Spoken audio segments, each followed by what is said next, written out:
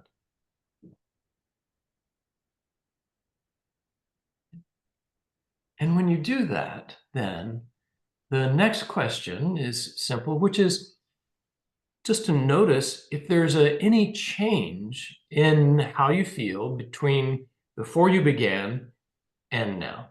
Just to notice any change for yourself. That would be a thing.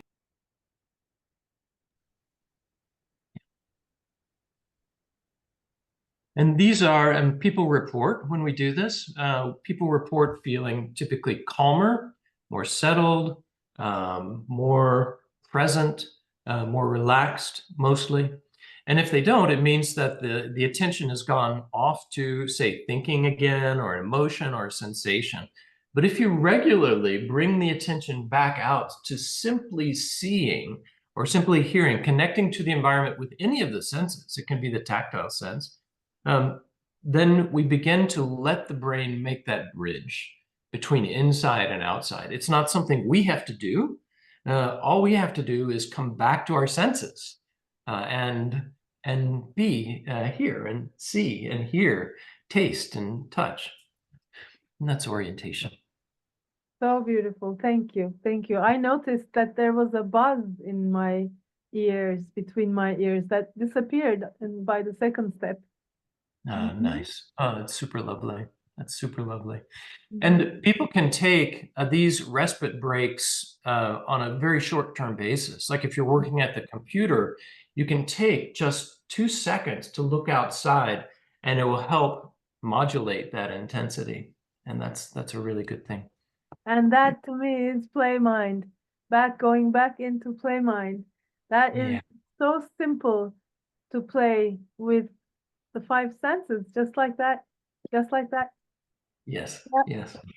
yeah. I came upon this through the teaching and the work in the polyvagal theory, of Mhm. Stephen Porges. Mhm. And Porges talks about the ventrovagal system as being the counterpoint to the dissociation system, or that dorsal vagal system. And so this exercise of orientation is a kind of proxy for social engagement, but it's engagement more broadly and is really important. I mean, normally for our species, we would find comfort in company with one another and comfort of our family and tribe. But because of our attachment scenarios, medicalization of birth, and probably the things that your other speakers will be speaking to, our systems are quite disorganized and often either fearful of or just ambivalent about connection altogether. And so we don't invite people towards social engagement per se. We invite people to connect to the environment through the senses, and then let the system choose what it wants. Like when you say let the eyes go where they want to go, I could look out at the trees, or I could just look at you.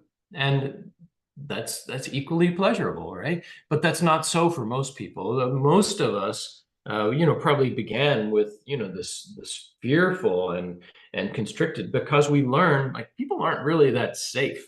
And so, that's a reality. So we begin very slowly by, connecting to the environment through the senses. And people usually connect to like nature or nice colors or pleasant sensations, tactile senses. And we begin very, very slowly. I remember Gurdjieff said that we should start with animals. Start there. They're more sensitive. So, work your way up the phylogenetic chain somehow and start simple. So we do. We start really simple, just letting the eyes go where they want to go. Simple does it. Simple does it. Simple does it. Yeah. Yeah. Yeah. So I guess maybe I have enough time for last question. I want to bring it to the meaning. Meaning. I saw in your diagram that there was meaning. And often I find that workaholism and work martyrs, and I can speak for myself for sure, that it has to do with putting meaning where it doesn't quite belong. I've put in my meaning in my work, my even self-worth, maybe. And so what is the meaning piece in your system? Yeah, there is that's a channel. That's the cognitive channel. And as you know, as a meditator, what happens a lot is words in the head. And so there are words in the head. So there's that cognition that we often identify with, that, we have thoughts. And so one of the approaches of meaning that we have, it's in the end of trauma course, which we talk about this disidentification from thought, meaning don't believe everything you think. Don't believe, get used to the fact that the brain does those thoughts in the head, and that's just part of the conditioning, part of the cycle. The other things, though, are the cognitive abilities. We have the ability to do problem solving and really do meaningful work that way in problem solving. But I think the biggest thing is to find really what's meaningful. And now we're really talking about meaning plus emotion. Like what's really meaningful? And we in our coaching, we really want to find out for each person what it is that is really and truly meaningful for them. And sometimes we call upon the awareness of our mortality for that. Like for people who are really thinking, oh, it's about production, or it's about success in business, or it's about the security that I think I'll get from having a lot of money.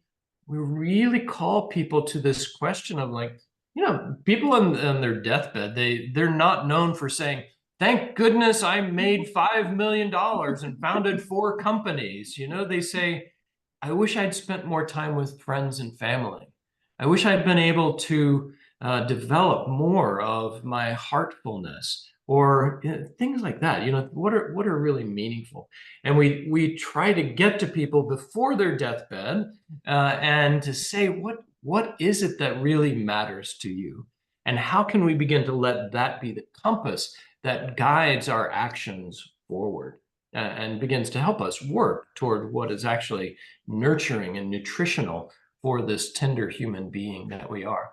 Mostly, what we find at first is that people want to get out of pain. They want to get out of their anxiety and distress and depression and panic, and the sense of like, I'm inadequate, I'm not good enough, and I need to be doing better in order to feel okay. Where we have to work somehow with the mechanism, and this is a biological conditioning mechanism that has people hooked on high intensity and distress, which the shorthand would be known in the biology as fight, flight, or freeze. So the systems of fight and flight and freeze are giving these messages of things aren't okay and I'm not okay. And so we begin to get a toehold into meaning, like what's really meaningful, that then inspires the work that we need to do in order to find out and live a little bit more in the reality that we are, in fact, okay in the largest sense. And how can we have a biology that keeps on reminding us that we are actually much better than we think we are, and we have this inner wisdom that will bring us that sense of connection, wholeness, and our own nature, really. Thank you. And it comes so much through orientation. Mm. So we work on this one a lot, because once orientation gets reestablished in the biology, then the messaging of well-being from these other channels begins to show up much more. I So see. once our brain begins to feel and recognize this connection into the here and now, then it interrupts the cycles of fight and flight and freeze, and the channels that are then representing wellness and goodness begin to show up, so that I can begin to integrate them. So all of a sudden, an image of my grandmother appears, or the sensation of spaciousness in the chest, or warmth in the extremities, or the thought of, like, wow, this is such a beautiful sky right now, right? And all of those channels will, in the midst of the what's wrong attention, also be offering this flower that is arising through the crack in the cement. And that's what we learn to look for. And that's what we see more and more once we get orientation on board. Beautiful. Thank you. Thank you. And lastly, please tell us, you have a free gift for our audience. That's right. So on our website is a few free things, one of which is sorry, we were here at a different website. One of which is an article. So if you're into the geeky science, as I am, then there is an article that I published with my friend Bach. And that gives you more of the information. That's free on organicintelligence.org. But the other thing is, what is most inspiring, I think, is when you see how wholeness emerges in sessions. And so that's from our course called Post-Trauma System Development. And it gives you, I think, about 7 pre-recorded webinars. But the best thing to me is that you get monthly meetings with me, where we look at sessions and we begin to see how the unfolding really happens. And so we're giving your participants 6 months of free membership into that course. And it's not an expensive course, but your members get free 6 months of membership. So the 7 courses and also the monthly meetings with me. And PTSD. I'm going to get it too. Yes, you are. If you don't already, absolutely. Yes. Post-trauma system development and the post-trauma growth. And that's our ethos, because that's our nature, as you know. Beautiful, beautiful. Thank you, thank you, thank you. Yeah, thank and you thank too. you, friends. Thank you, everyone. Beautiful. Thanks, Tchera.